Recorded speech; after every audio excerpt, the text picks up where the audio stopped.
Ma olin üsna pikalt advokaat ja see töö oli täiesti fantastiline.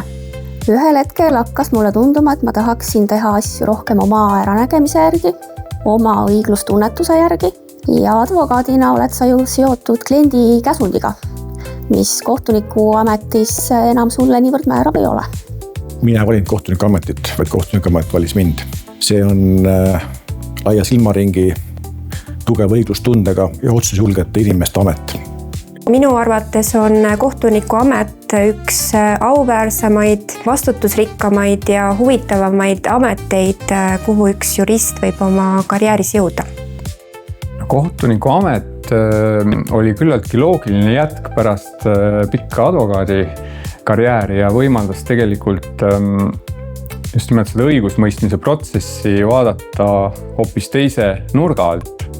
Ma valisin kohtuniku ameti sellepärast, et see annab mulle võimaluse panustada meie õigussüsteemi minu arvates minu teadmiste, kogemuste ja oskuste juures maksimaalselt hästi.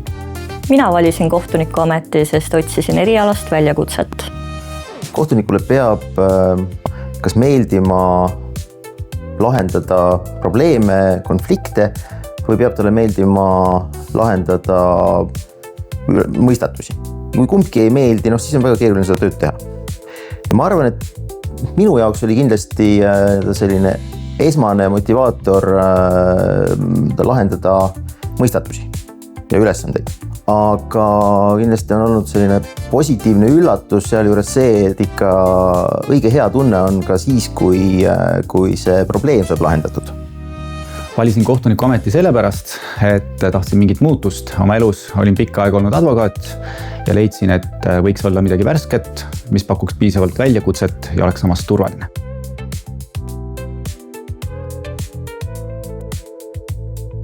Minu jaoks kõige suuremaks positiivseks üllatuseks, kui ma kohtus alustasin, olles eelnevalt olnud väga pikalt menetlusadvokaat, oli see, kui erinevad on kohtunikud avalikus tsoonis ja seespool.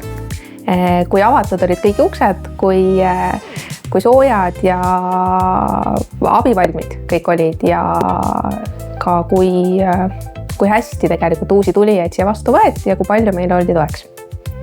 Kohtunikuna alustades oli tegelikult kõige suurem üllatus see, et kohtuniku töö on meeskonnatöö. Õiguse mõistmine käib koos oma menetlusgrupiga ja sellest on väga palju abi. Väljaõppe, mida kohtusüsteem pakub alustavale kohtunikule, on kõrgel tasemel. Et väljapoole võib-olla kohtunikud ja kohtustöötajad jätavad sellise tõsise mulje ja võib-olla ka natuke enesekeskse. Aga kõik on väga toredad ja väga hea huumorisoonega inimesed.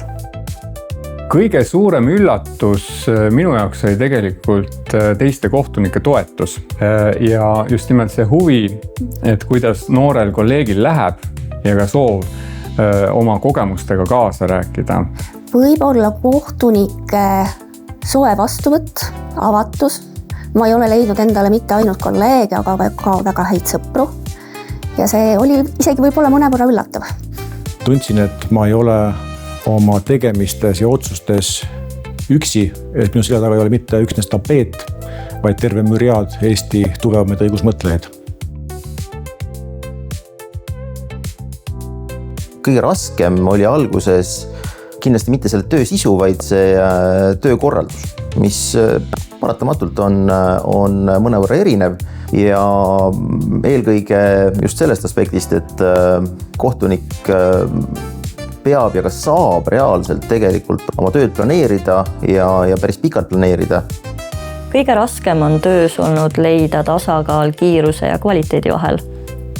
Minu jaoks oli kõige raskem lauapoole vahetuse juures mõtlemise ümberlülitamine sellest, et advokaadina ja eelkõige kohtuadvokaadina mina olin väga harjunud sellega, et ma pean olema hästi aktiivne, nii kui kas tuli mingi taotlus või seisukoht, sellel oli kohe vaja reageerida. Ja nii mõnigi kord ma tahtsin seda sama teha, eriti alguses kohtunikuna.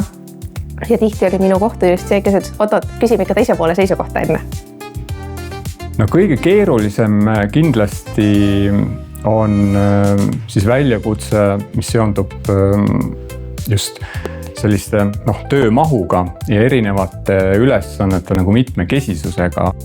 ma ei tunne otseselt, et midagi oleks mulle nüüd väga-väga raske, aga võib-olla tajun ma vastutust mõnevõrra rohkem. kõige raskem, aga kindlasti kõige väljakutsuvam osa kohtuniku töös on otsustamine, teha õigeid otsuseid. Kohtunikuametis oli alustades kõige raskem menetluse juhtimine istungil, sest advokaadina istungil osalemine on hoopis teistsugune kui kohtunikuna istungit juhtida. Ja olles nii kaua olnud eelnevalt advokaat, siis tekkis paratamatult ka soov anda nõu pooltele, kui ma nägin, et positsioon ei ole võib-olla see päris õige. Aga kohtunik peab alati jääma siis selgituskohustuse piiridesse. Alguses oli kõik kerge. Mitte midagi rasket ei olnud. Raskus tuleb hiljem.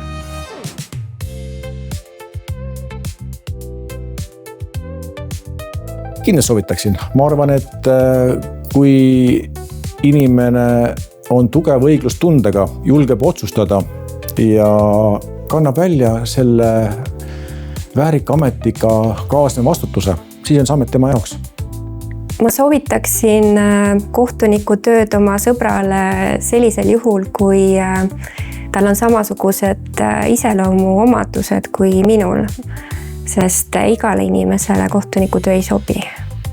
See sõltub inimesest, sõltub olukorrast. Sest nii nagu inimesi on erinevaid, nii on ka kohtuniku tööd väga erinevat. Ja näiteks minu töö ringkonnakohtu halduskolleegiumis kindlasti on oma olemuselt väga erinev näiteks kriminaalasjade lahendamisest maakohtus.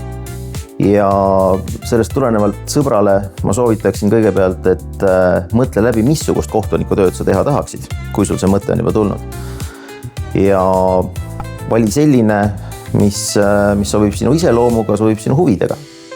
Kohtuniku ametit oma sõbrale mina kindlasti soovitaksin ja tegelikult ma saan sellele vastata ka mitte ainult tingivas kõneviisis, vaid ma olen soovitanud ja üks minu sõpradest, kes on ka endine advokaat, nüüdseks kohtunikuna töötab.